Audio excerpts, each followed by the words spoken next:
Hello friends, मैं हूं गणेश। जैसा कि दोस्तों आप लोग का अभी अभी एग्ज़ाम समाप्त हो गया है। 18 फरवरी को फर्स्ट सीटिंग का आप लोग जो जिनका जिनका भी फर्स्ट सीटिंग में था उनका एग्ज़ाम समाप्त हो गया है। तो उम्मीद करता हूं आप लोग को एग्ज़ाम बहुत ही अच्छा गया होगा। तो आज की इस वीडियो में दोस्तों पूरा का पूरा ऑब्जेक्टिव लाए हैं। 100 में 100 ऑब्जेक्टिव आप लोग का पूरा कराएंगे। 100 नहीं है, 100% पूरा कराएंगे। 80 ऑब्जेक्टिव है, 80 में आप लोग का 40 बनाना था, 40 से आप लोग को बनाना था, 40 छोड़ देना था। 80 क्वेश्चन में 40 बनाना था, 40 छोड़ देना था। देखिए सेट एज का है, आप लोग को कोई भी सेट हो आप लोग को घबराना नहीं है। सिर्फ क्वेश्चन आगे पीछे रहता है, बाकी सेट से एक ही रहता है, सब सेम ही रहता है। 112 कोड नंबर है, सब्जेक्ट कोड है। और देखिए साइंस का है 2022 का एनुअल, जो आप लोग का फाइनल एग्जाम हो रहा है 2022 में, जो साइंस कंपलसरी इसको एग्जाम देना जरूरी है, तो आप फेल हो जाएंगे। और 80 में 40 बनाना होता है और 2 घंटा 45 मिनट का समय मिलता है। तो उम्मीद करता हूँ आप लोग को एग्जाम बहुत अच्छा गया होगा। आप लोग पूरा मिला लीजिएगा शुरू से अंत तक। और अगर वायरल क्वेश्चन लेना चाहते हैं तो हमारे टेलीग्राम से जुड़िए, जिसका नाम है मैथ हैकर। वहाँ पे आप लोग का वायरल क्वेश्चन डाल दिया जाता है। आज भी डाल दिया था लेकिन तुरंत डिलीट कर दिया, क्योंकि कॉपीराइट आ जाता है। कॉपीराइट आने से चैनल नहीं डिलीट हो जाता है, इसलिए मैं उसको डिलीट कर दिया था। तो जुड़ जाइएगा, लिंक डिस्क्रिप्शन में मिलेगा। तो टेलीग्राम पे ही सर्च कीजिएगा मैथ हैकर, तो आप लोग को मिल जाएगा। और ये फर्स्ट सेटिंग का है, सेट नंबर एच का है। आप लोग का कोई भी सेट हो घबराना नहीं है। और फर्स्ट सेटिंग ध्यान रखिएगा। तो चलिए सीधा आप लोग को क्वेश्चन पर लेकर चलता हूँ। पढ़ लीजिएगा, ये सब पढ़ लीजिएगा। पढ़ लिए होंगे आप लोग, अगर डाउनलोड किए होंगे तो पढ़ लिए होंगे। अब देखिए पहला क्वेश्चन चल रहा है। ये सब आप लोग को 40 में बनाना है, 80 में 40 आप लोग को बनाना है। देखिए 40 गुना एक नंबर का। पौधे में जनन अंग कहाँ पाए जाते हैं? तो पौधे में जनन अंग कहाँ पाए जाते हैं? तो ए में जड़ में, बी में पुष्प में, सी में तना में, डी में फल में। तो इसको क्या में होगा? बी में हो जाएगा आंसर सही। पुष्प में किस में पाया जाता है? तो पुष्प में। चलिए आगे चलते हैं। दूसरा, प्रकाश संश्लेषण की क्रिया होती है। तो प्रकाश संश्लेषण की क्रिया होती है किस में? तब जंतुओं में, कवकों में, परजीवियों में, हरे पौधों में। तो हरे पौधों में होती है प्रकाश संश्लेषण क्रिया। चलिए आगे चलते हैं। तीसरा बोल रहा है प्रकाश संश्लेषण क्रिया में ऑक्सीजन किस से बाहर निकलता है? तो प्रकाश संश्लेषण की क्रिया में ऑक्सीजन किस से बाहर निकलता है? तो जल से। ए आंसर सही हो जाएगा। चलिए आगे चलते हैं। चौथा बोल रहा है जठर ग्रंथियाँ कहाँ पाई जाती है? तो जठर ग्रंथियाँ कहाँ पाई जाती है? तो चौथा नंबर का आंसर कौन सा हो जाएगा? ए में यकृत में, बी में अमाशय में, सी में अग्नाशय में, डी में मुंह में। तो बी आंसर सही हो जाएगा। अमाशय में, स्टोमच में पाया जाता है जठर ग्रंथियाँ। चलिए आगे चलते हैं। पाँचवा बोल रहा है ग्लाइकोलिसिस की प्रक्रिया संपन्न होती है। तो ग्लाइकोसिस की प्रक्रिया किस में संपन्न होती है?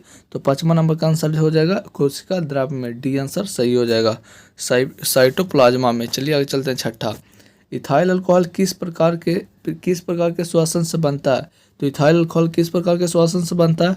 तो छठा नंबर का आंसर हो जाएगा बी, अवायवीय श्वसन से बनता है, एनाएरोबिक। बी आंसर हो जाएगा सही। चलिए आगे चलते हैं। सातवां, सबसे छोटी अंतःस्रावी ग्रंथियां कौन है? तो सबसे छोटी अंतःस्रावी ग्रंथियां कौन है? तो 7वां नंबर का आंसर हो जाएगा बी, पिट्यूटरी। बी आंसर सही हो जाएगा, पिट्यूटरी।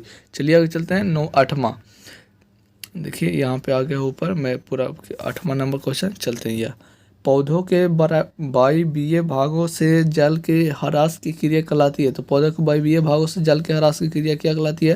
तो 8वां नंबर का आंसर हो जाएगा बी, बाष्पोत्सर्जन। बी आंसर सही हो जाएगा।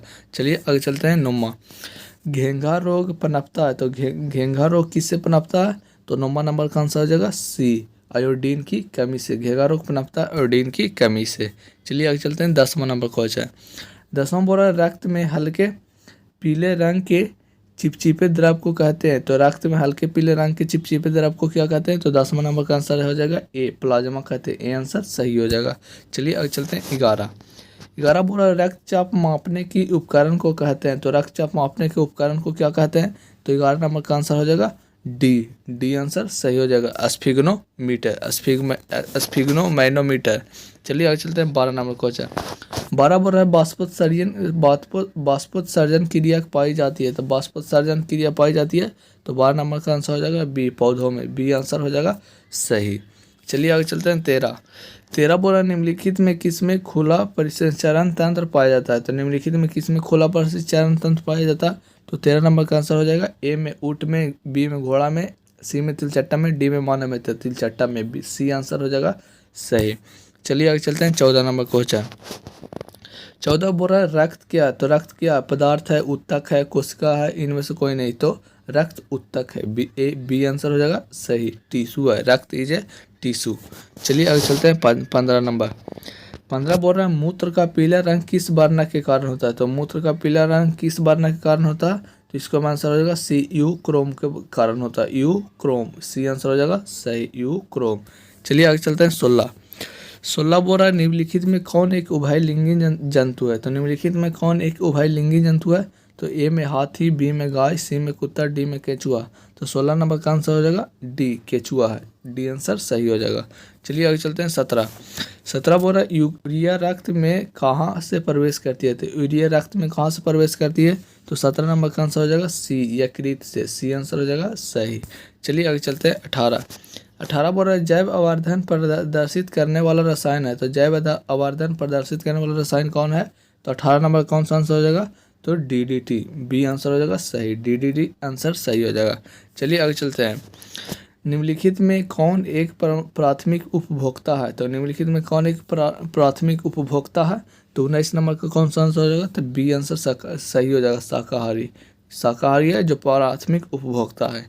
चलिए आगे चलते हैं 20 नंबर निम्नलिखित में कौन एक भूमिगत जल का उदाहरण है। तो निम्नलिखित में कौन एक भूमिगत जल का उदाहरण है, तो 20 नंबर कौन सा आंसर हो जाएगा, कुआं, नदी, सी में समुद्र, डी में तालाब। तो कुआं आंसर सही हो जाएगा, भूमिगत जल है जो कुआं है। चलिए आगे चलते हैं 21 बोल रहा है प्राकृतिक चुनाव द्वारा जीवों का विकास कहलाता है। तो प्राकृतिक चुनाव द्वारा जीवों का विकास कहलाता है, तो 21 नंबर का आंसर हो जाएगा सी, डार्नीवाद आंसर सही हो जाएगा सी। चलिए आगे चलते हैं 22 तो बड़ा हरे पौधे कहलाते हैं। तो हरे पौधे क्या कहलाते हैं, ए में उपभोक्ता, बी में अपघातक, सी में उत्पादक, डी में इनमें से कोई नहीं।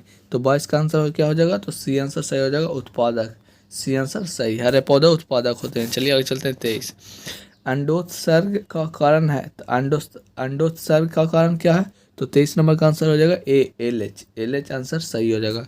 चलिए आगे चलते हैं 24 बोल रहा है लैंगरहैंस की दीपिकाएँ कहाँ पाई जाती है। तो लैंगरहैंस की दीपिकाएँ कहाँ पाई जाती है, तो 24 नंबर का आंसर हो जाएगा सी, अग्नाशय में, सी आंसर सही हो जाएगा, अग्नाशय में। चलिए आगे चलते हैं 25 बोल रहा है थायरॉक्सिन हार्मोन के संश्लेषण में निम्नलिखित में किसका होना आवश्यक है। तो थायरॉक्सिन हार्मोन के संश्लेषण में निम्नलिखित में किसका होना आवश्यक है, तो 25 नंबर का आंसर हो जाएगा डी, आयोडीन की, डी आंसर सही हो जाएगा। वीडियो को लास्ट तक बने रहेगा, पूरा का पूरा कराएंगे।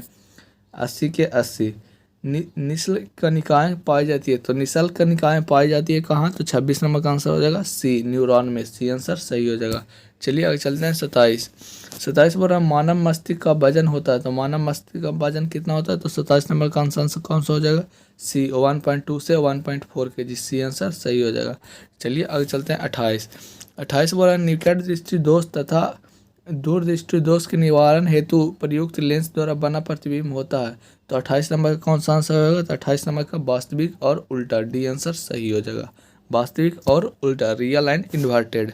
चलिए आगे चलते हैं 29 साइड मिरर के रूप में निम्नलिखित में कौन प्रयुक्त होता है, कौन सा दर्पण या लेंस प्रयुक्त होता है।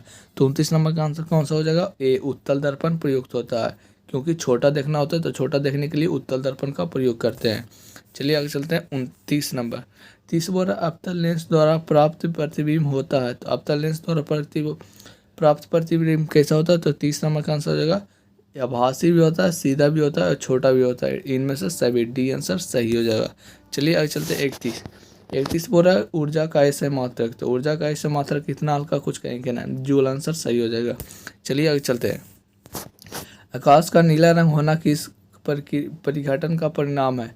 तो आकाश का नीला रंग होना किस परिघटन का परिणाम है, तो 32 नंबर का आंसर हो जाएगा बी, प्रकीर्णन। अगर रंग की बात करें तो प्रकीर्णन मार दीजिए, आकाश का नीला रंग या भी कुछ भी मतलब कि आप लोग का जहाँ भी रंग की बात करें आप लोग प्रकीर्णन में मार दीजिएगा। चलिए आगे चलते हैं समान नेत्र के लिए स्पष्ट दृष्टि का न्यूनतम दूरी होती है। तो समान नेत्र के लिए कितना दूरी होता है, तो 25 सेंटीमीटर, सी आंसर हो जाएगा सही। चलिए आगे चलते हैं 34 बोल रहा है किसी उत्तल लेंस का फोकसांतर 50 सेंटीमीटर, तो उसका क्षमता क्या होगी, तो 34 नंबर का आंसर हो जाएगा, 34 का आप लोग का आंसर हो जाएगा डी, +2, क्योंकि उत्तल लेंस का पॉजिटिव में होता है फोकल लेंथ। तो 1/d कीजिएगा तो आप लोग का हो जाएगा 25/50, तो 1/2 आंसर आप लोग का सही हो जाएगा। चलिए आगे चलते हैं 35 एक प्रिज्म कितने सतहों के से घिरा होता है, तो एक प्रिज्म कितने सतहों से घिरा रहता है, तो 35 नंबर का आंसर हो जाएगा डी, 5 सतहों से घिरा रहता है। चलिए आगे चलते हैं। 36 अभिनेत्र लेंस की फोकस दूरी में परिवर्तन किया जा सकता है, तो अभिनेत्र लेंस की फोकस दूरी परिवर्तन किया जा सकता है किस चीज़ से, तो 36 नंबर का हो जाएगा डी, पश्चमावी पेशियों द्वारा। चलिए आगे चलते हैं। 37 बोरा प्रकाश के परिवर्तन के कितने नियम है, तो प्रकाश के परिवर्तन के 2 नियम है, बी आंसर हो जाएगा सही। चलिए आगे चलते हैं। 38 फोटोग्राफी कैमरा का भी दृश्यक होता है, तो फोटोग्राफी कैमरा का भी दृश्यक होता है, तो 38 नंबर का आंसर हो जाएगा ए, उत्तल लेंस, ए आंसर सही हो जाएगा आप लोग का। चलिए आगे चलते हैं। 39 यदि एक किरण अवतल दर्पण पर लंबवत आपतित हो तो परिवर्तन के बाद किरण किस बिंदु से गुजरेगी, अवतल दर्पण पर लंबवत आपतित होती है तो परिवर्तन के बाद किससे गुजरेगी, तो 39 नंबर का आंसर हो जाएगा ए, फोकस से, ए आंसर हो जाएगा सही, फोकस से। चलिए आगे चलते हैं। 40 बोल रहा है यदि एक प्रिज्म से एक वर्णिक गिरे तो इसका नहीं होगा, तो इसका क्या नहीं होगा, एक प्रिज्म से एक वर्णिक किरण गुजरे तो 40 नंबर का आंसर हो जाएगा बी, वर्ण विक्षेपण नहीं होगा, बी आंसर आप लोग का सही हो जाएगा।